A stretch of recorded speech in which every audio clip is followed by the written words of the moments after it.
There's no way that if the US puts 50% tariff on, that the EU doesn't retaliate in many ways. That would cause a slowdown on trade on both sides and a knock to the global economy. President Trump is threatening a 50% tariff on all goods entering the US from the EU as of next Sunday.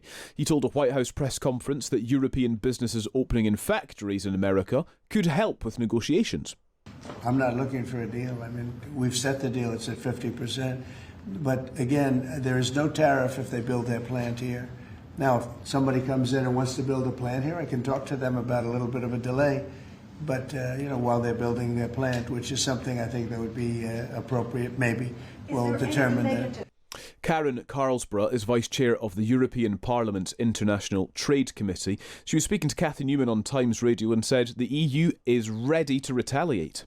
The EU is not falling for Trump's volley tactics. And, we have the trade bazooka. It is loaded and actually ready to fire. So the EU can and has shown that we can be tough and we are ready to do that. But of course, that we shouldn't end up there. The trade bazooka. Let's speak to former trade negotiator David Henig. David, good morning. Morning. I'm sure, have you been referred to as a trade bazooka in your time? Well, we used to have calmer times before the last few months, so I don't think that sort of language was used traditionally. The munitions have had to accelerate to keep pace with President Trump. Right, let's consider where we're at then in the situation here. So the US is the EU's largest single trade partner, accounts for just over 20% of goods exports, worth more than 530 billion euros in 2024. What would a 50% tariff do to that relationship? It will cause a really significant slowdown in trade. So the EU, as you say, exports over 500 billion euros of goods to the EU. To the US, it actually imports over 300 billion. So it's a huge trade relationship. It's the world's largest trade relationship. In fact, it's across multiple sectors. I'm just looking at it now: manufactured goods, machinery and vehicles, chemicals, food and drink. A lot of that would be disrupted on both sides by a trade war, because there's no way that if the US puts 50% tariff on, that the EU doesn't retaliate in many ways. That would cause a slowdown on trade on both sides and a knock to the global economy, which is why potentially it won't happen in this way, just as Trump climbed down over China. Yes, so we've got a template, don't we? We've got a template for what Trump does in these situations, but we do have a template for what seems to work by way of getting something more favourable. So China kind of matched and plus one Donald Trump's in the trade war. And then we've also got, I was thinking about this, the UK trade deal as an example, which was kind of met with enthusiasm by the Prime Minister, but was sort of slightly more sceptical when it came to the actual numbers of how the UK ended up. Even with the templates we've got in mind, is it always the case that America wins? I don't think Trump has been winning. I think in the case of the UK US deal, it's the UK actually got a pretty good deal. It's the only one that the US have properly done so far. Yes, it still leaves some tariffs in place, but at this stage, Trump wants to leave some tariffs in place on everyone, as far as we can see.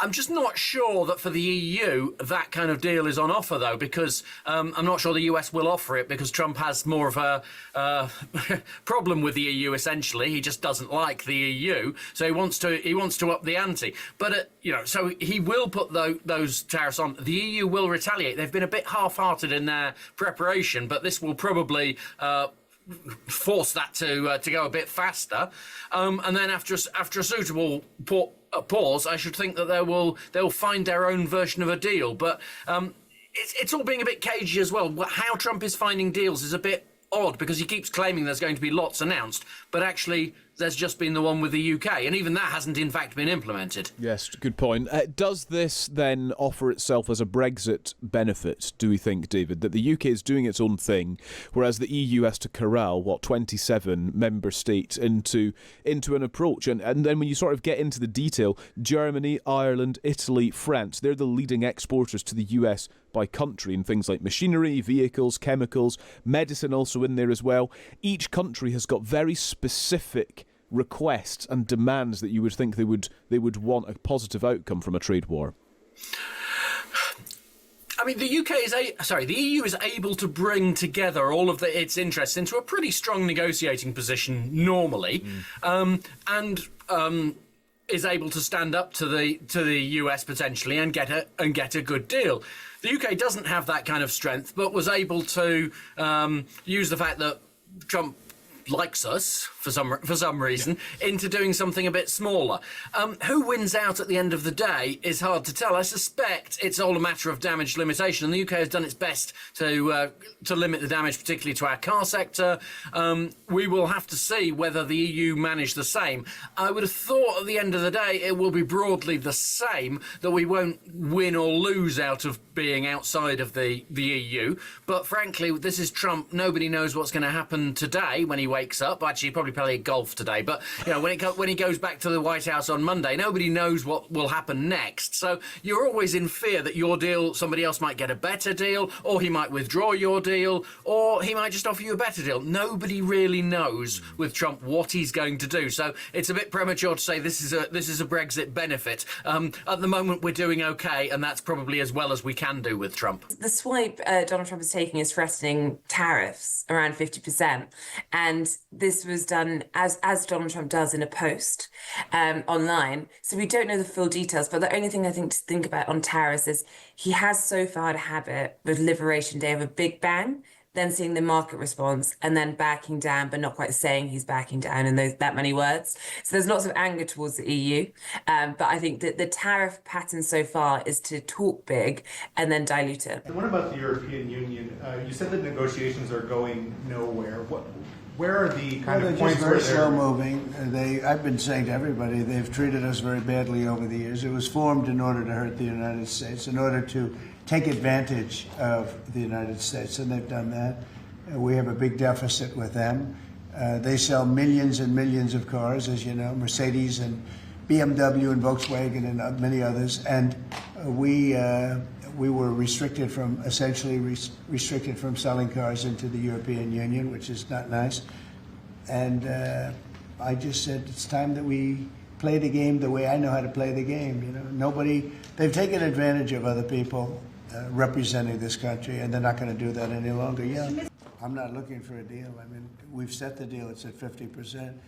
We have some really amazing deals, but the European Union, I mean, the sole purpose was really not to hurt us, but to take advantage of us, and we're not going to be taking advantage. Has had the effect of throttling development of new, highly modernized nuclear reactors that could really revolutionize the field of nuclear power generation.